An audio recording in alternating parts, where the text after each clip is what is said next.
Hello everyone, in this TI-Seeker tutorial number 21, we will review how to adjust the BCI model based on the probe characterization, the BCI calibration simulation, and the final usage to help the engineer to design a circuit able to sustain the BCI test. The impedance of the BCI probe is 1 ohm at 400 Hz, 10 ohms at 4 kHz, and 50 ohm at 2 MHz. When the frequency is over 2 MHz, the gain Vp over Vin is close to 1. At 2 MHz, Vp equals 0.7 times Vin, and at 1 MHz, Vp equals 0.4 times Vin. During the calibration, the closed loop needs to increase a lot the Vin voltage to keep the same amplitude Vp on the probe input when the frequency is lower than the 0 close to 2 MHz. Vin increases from 50 volt at 10 MHz to 69 volt at 1 MHz. Due to the leakage inductances, the closed loop needs to increase Vin to keep the same voltage at the BCI probe input versus the frequency range. In conclusion, at low frequency, LP is too low compared to the 50 ohm source voltage impedance, and at high frequency, the leakage inductance is too high compared to the BCI probe inductance. On the right side, you can see in bold gray the 200 mA BCI calibration curve showing the power versus frequency. I remind once again that this power does not exist in the system. It is just the power in a 50 ohm resistor if this 50 ohm resistor was connected to the RF amplifier output.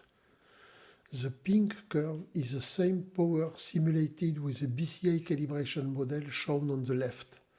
The schematic shows the BCI probe model, the closed loop forcing 2 watts in each 50 ohm termination through a 50 ohm voltage source and the directional coupler.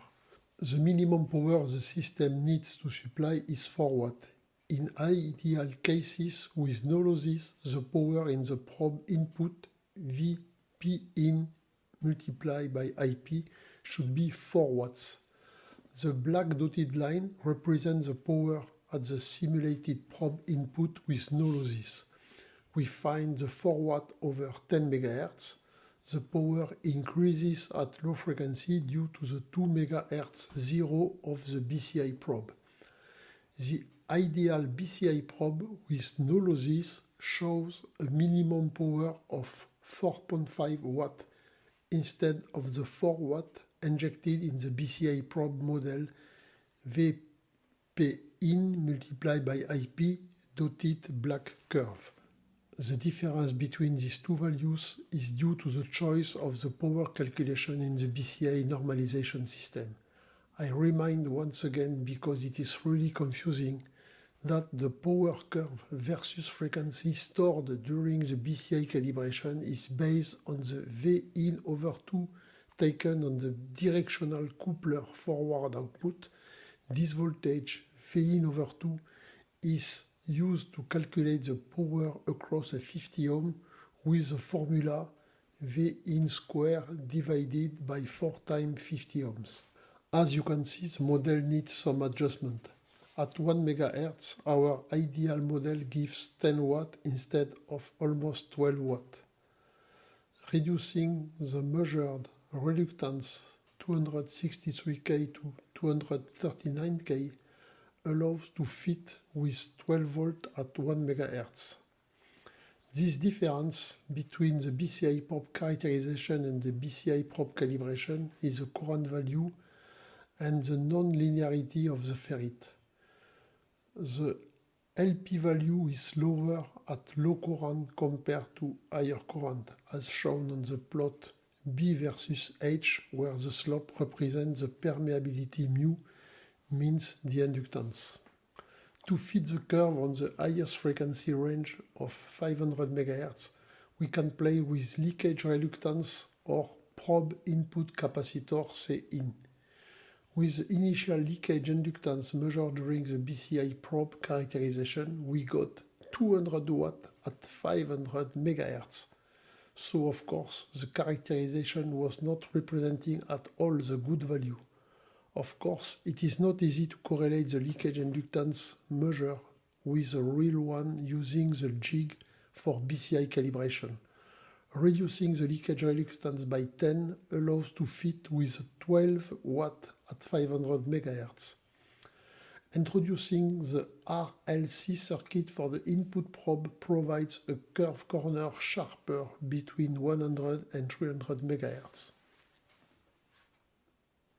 Finally, introducing the ferrite losses in the reluctance model starting when frequency is over 3 MHz, see red box, allow to adjust the pretty big difference between the black and bold gray curves. At 5 MHz, the error between both curves is close to 1.7 watt compared to the 4 watt in the 50 ohm resistor. After all those adjustments in the model, we got the red power curve, which fit pretty well with the BCI probe calibration.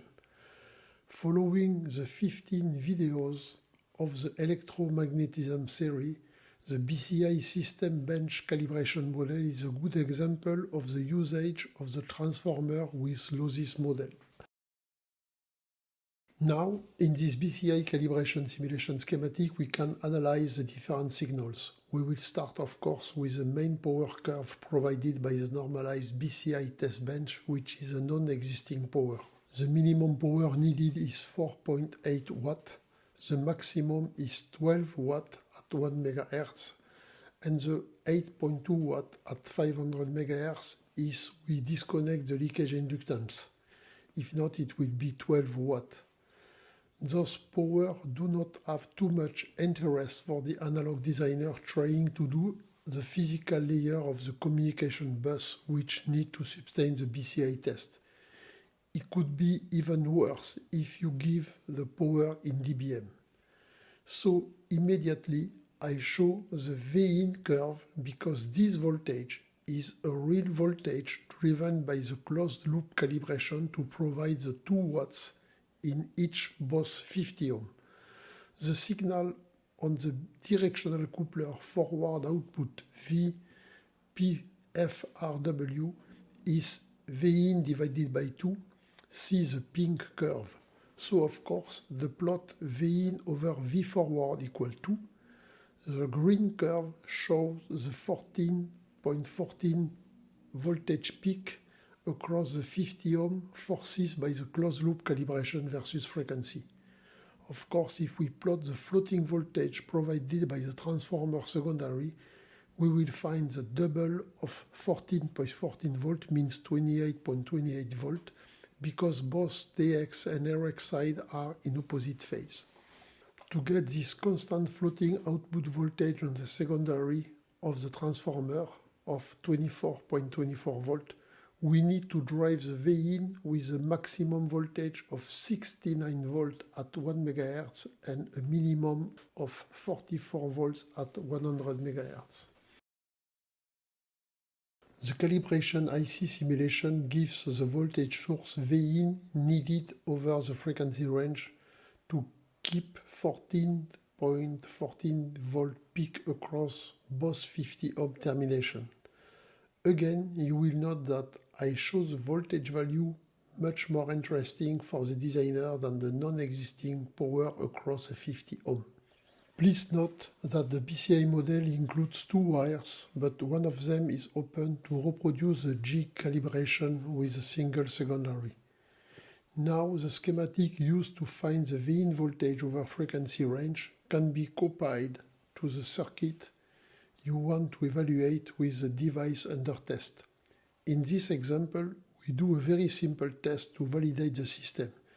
If we apply the same Vin and we set the same 50 ohm termination, of course we will get the same 14.14 volt peak means 10 volt RMS across the 50 ohm means 2 watt. Now, if we use the second wire of the BCI probe model and we connect 2 other 50 ohms, the BCI secondary will be loaded with 4 resistors of 50 ohm. The circuit under test is in open loop. So the peak voltage across the 50 ohm is less than 14.14 volt and goes from around 12 volt at 1 MHz and 10 volt close to 300 MHz. The BCI calibration schematic is used to find the V-in amplitude versus frequency. Then, as you know the V-in amplitude versus frequency, you can choose a frequency 50 MHz in this example with the right amplitude and do a transient simulation. With the device under test, generally both terminations are not symmetrical, with a low impedance on the driver side forcing the input signal and the high impedance on the receiver side. In this example, V-in equals 46 volt.